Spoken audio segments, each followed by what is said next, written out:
massively when playing, it feels really, really bad without it. Because we are casting so many comets and proccing all sorts of nonsense, obviously it costs a lot of mana, so how do we solve that? Well, 30% flat less cost is like actually insane in the tree, just through our ascendancy. We also get a lot of mana cost efficiency in the tree here. If you need even more, there's the point here, you can go 4 points here. I have a jewel right here that gives me mana cost efficiency for all of these nodes, which is pretty good, but it's honestly completely unnecessary. And then you generate an enormous amount of mana while just playing, namely through Arcane Remnants, which is 3% of max mana whenever you collect a remnant. We spawn an enormous amount of remnants because we have Siphon Elements, which count as a remnant, and we have Remnants of Kalgur. Remnants of Kalgur makes it so that you just spawn remnants on killing enemies. Mana Remnants is also insane, just giving you flat mana anytime you crit enemies, and this also counts for the purposes of Arcane Remnants. I haven't even leveled mine up yet. That would actually be quite nice if I did that. If you scale a little bit of pickup range for the remnants, you can actually collect them pretty much like off screen. You see if I push my frost bomb here, I instantly suck them up. I instantly got 3, so that alone pretty much just tops up your mana. Additionally, I just stack mana literally everywhere on my gear, and this is our defense. So we are going to be playing Mind Over Matter so that our mana is our life. This nerfs our mana recuv, which doesn't really matter because we don't rely on recuv for our mana, we rely on the mana remnants. And then we use Eldritch Battery, which unfortunately doubles the cost of our mana, but this converts all of our energy shields to max mana. We then use some energy shield gear, such as our helmet and our boots, to give us extra flat mana. The more mana that you have, obviously just the more total reserves that you have, and this will also just increase your flat recuv. Now, the astute among you might notice, well, what the hell is your defense? Why are you sitting here with negative resistances? And I would like to make this extremely clear, because prior to making this character, I was extremely worried about what I was going to do with my defenses. I saw a lot of POE ninjas, and I was like, how are these people playing the game? Because I just came from a Twister build with over 150k effective HP. I was extremely tanky, and I was like, dude, these people on caster, they have no health. They must just be getting one-shot by everything. Well, this is an honest and sincere answer. How you solve this problem is literally headhunting. And I'm not joking. I do the hardest content in the game on this character. I do expeditions, I do 200% delirium with like 700% increased deliriousness, and I literally do not die. My resistances literally don't matter, because one, if you have a Spirit of the Stag, you get 30% all res, and I have this buff up 100% of the time.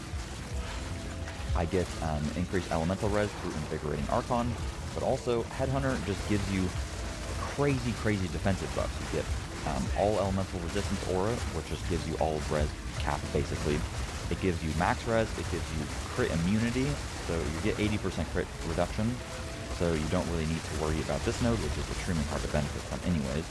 You get like physical damage reduction, all damage reduction. I'm telling you guys that I literally blink into mobs and I do not die. If you don't believe me, here is my slash deaths. I died a total of 42 times and I'm level 97, and over 35 of those deaths are when I was testing the build on a budget and I was just being an idiot.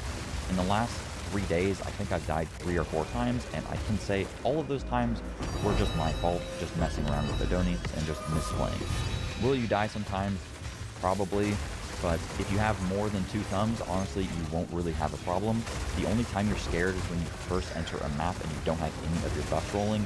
But once I kill the first like 3 mobs, I instantly become basically immortal, because you just suck all the rare modifiers up. I already hear you guys type in the comments, I don't want to rely on Headhunter, I don't want to feel squishy, or I don't want inconsistent defense. And I 1000% agree with you. I would not be recommending this if I actually was running around in maps and dying, and if I actually felt squishy, I would go out of my way to fix it. But honestly, you do not need to. I literally am immortal in maps.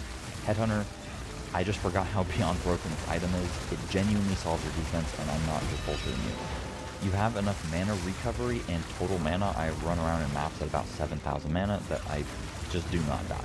I know it sounds stupid, but honestly, just trust me on this.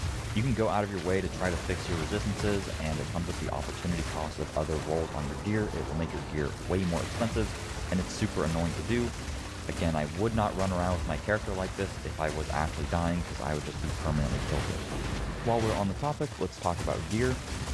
I spent more money than I needed to, honestly, and I'll go over ways to drastically reduce the cost on a lot of your gear.